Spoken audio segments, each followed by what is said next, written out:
Nous écoutons la catéchèse du pape François à Rome le 15 mars 2023. Elle est précédée de la lecture des 2 premiers versets du chapitre 10 de Saint Luc, Luc 10, versets 1 et 2. De l'Évangile selon Saint Luc. Le Seigneur en désigna encore 72 et il les envoya 2 par 2 en avant de lui en toute ville et localité où lui-même allait se rendre. Il leur dit : la moisson est abondante, mais les ouvriers sont peu nombreux. Priez donc le maître de la moisson d'envoyer des ouvriers pour sa moisson. Parole du Seigneur. La parole du pape maintenant. Cari fratelli e sorelle, buongiorno. Chers frères et sœurs, bonjour.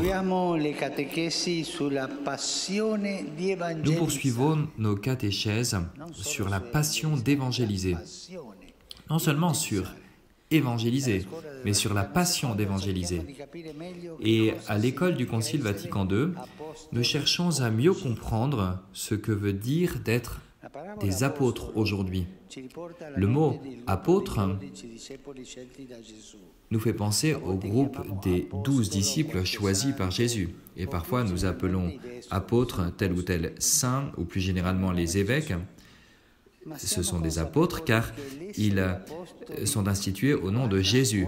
Mais nous sommes conscients sommes-nous conscients qu'être apôtre concerne tout chrétien? Sommes-nous conscients que cela nous concerne chacun d'entre nous?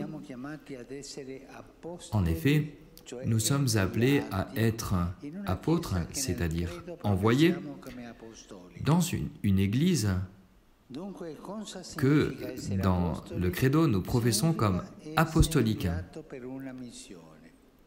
Alors, que veut dire d'être des apôtres? Cela veut dire d'être envoyés pour une mission. L'événement auquel le Christ ressuscité, où le Christ ressuscité envoie ses apôtres dans le monde est exemplaire et fondateur. Il leur transmet le pouvoir qu'il a lui-même reçu du Père en leur donnant son esprit. Et nous lisons dans l'évangile de Jean, « Paix à vous ». De même que le Père m'a envoyé, moi aussi je vous envoie. Ayant ainsi parlé, il souffla sur eux et il leur dit « Recevez l'Esprit Saint ». Un autre aspect fondamental de l'être apôtre est la vocation, c'est-à-dire l'appel. Cela en a été ainsi dès le début, quand le Seigneur a appelé ceux qu'il voulait et ils vinrent auprès de lui. Il les a constitués en groupe en leur attribuant le titre d'apôtre pour qu'ils soient avec lui et pour les envoyer en mission. Saint Paul, dans ses lettres, se présente de cette manière. Paul, appelé à être apôtre, c'est-à-dire envoyé. Et encore, Paul, serviteur du Christ Jésus, appelé à être apôtre, mis à part pour l'évangile de Dieu à tous les bien-aimés de Dieu qui sont à Rome. Et il insiste sur le fait d'être apôtre, non de la part des hommes, mais par Jésus-Christ et Dieu le Père qui l'a ressuscité d'entre les morts. Dieu l'a appelé dès le sein de sa mère pour annoncer l'Évangile au milieu des nations. L'expérience des 12 apôtres et le témoignage de Paul nous interpellent, nous aussi aujourd'hui. Elle nous invite à vérifier nos attitudes, à vérifier nos choix, nos décisions sur la base de ces points fermes. Tout dépend d'un appel gratuit de Dieu. Dieu nous choisit parfois pour des services qui nous semblent au-delà de nos capacités ou qui ne correspondent pas à nos attentes. Mais il nous faut répondre à cet appel reçu comme un don gratuit, il nous faut y répondre gratuitement. Le Concile nous dit que la vocation chrétienne est, par nature même, une vocation à l'apostolat. C'est dans Apostolicam Actuositatem. Il s'agit aussi d'un appel qui est commun. Commune est la dignité des membres du fait de leur régénération dans le Christ. commune la grâce d'adoption filiale, commune la vocation à la perfection. Il n'y a qu'un salut, une espérance, une charité indivisible. C'est Lumen Gentium au numéro 32.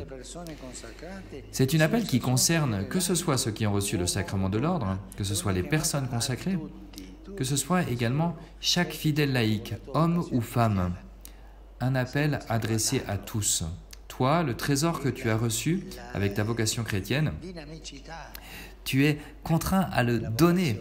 C'est la dynamicité de la vocation, la dynamicité de la vie.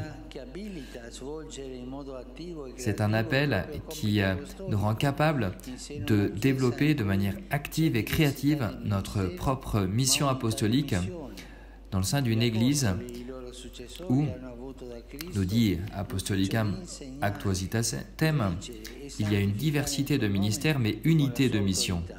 Le Christ a confié aux apôtres et à leurs successeurs la charge d'enseigner, de sanctifier et de gouverner en son nom et par son pouvoir. Mais les laïcs, et vous tous vous êtes laïcs, rendus participants de la charge sacerdotale, prophétique et royale du Christ, assument dans l'Église et dans le monde leur part dans ce qui est la mission du peuple de Dieu tout entier.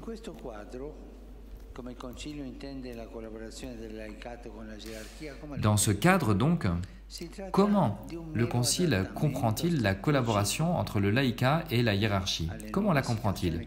S'agit-il d'une simple adaptation stratégique aux nouvelles situations qui peuvent arriver? Non, pas du tout.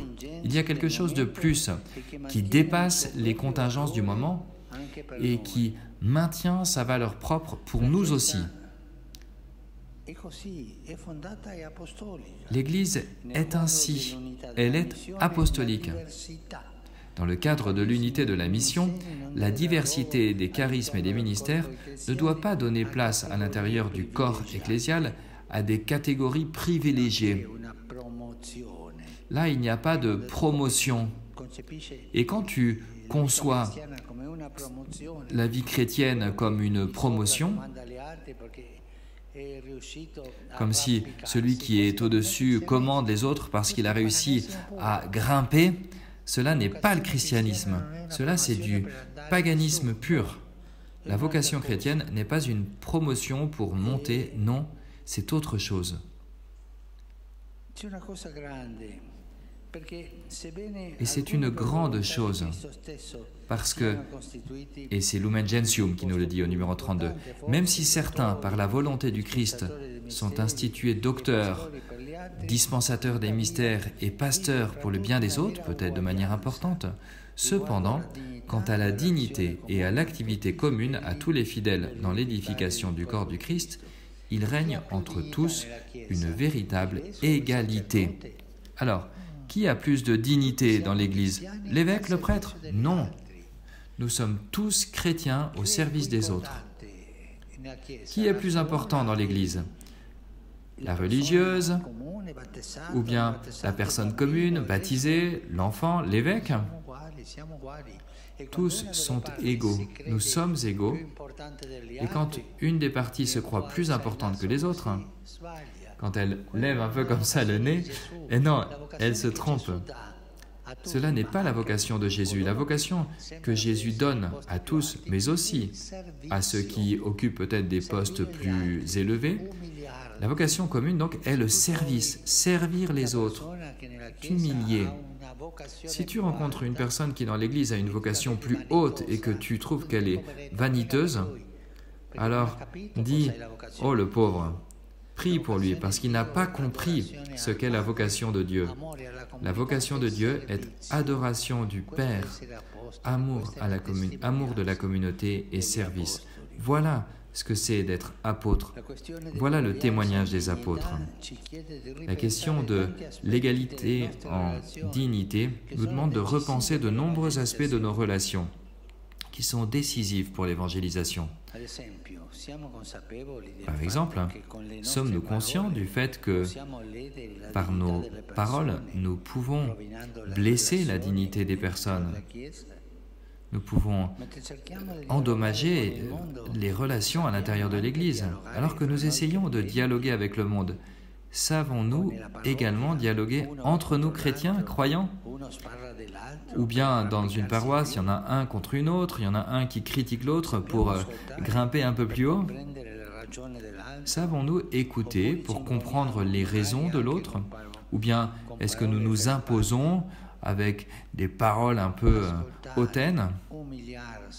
Écouter, s'humilier, être au service des autres. Voilà ce que veut dire servir. Voilà ce qu'est d'être chrétien, d'être apôtre. Chers frères et sœurs, n'ayons pas peur de nous poser ces questions-là. Fuyons la vanité des postes. Ces mots peuvent nous aider à vérifier la manière dont nous vivons notre vocation chrétienne baptismale, comment nous vivons notre manière d'être apôtre dans une église apostolique qui est au service des autres. Merci.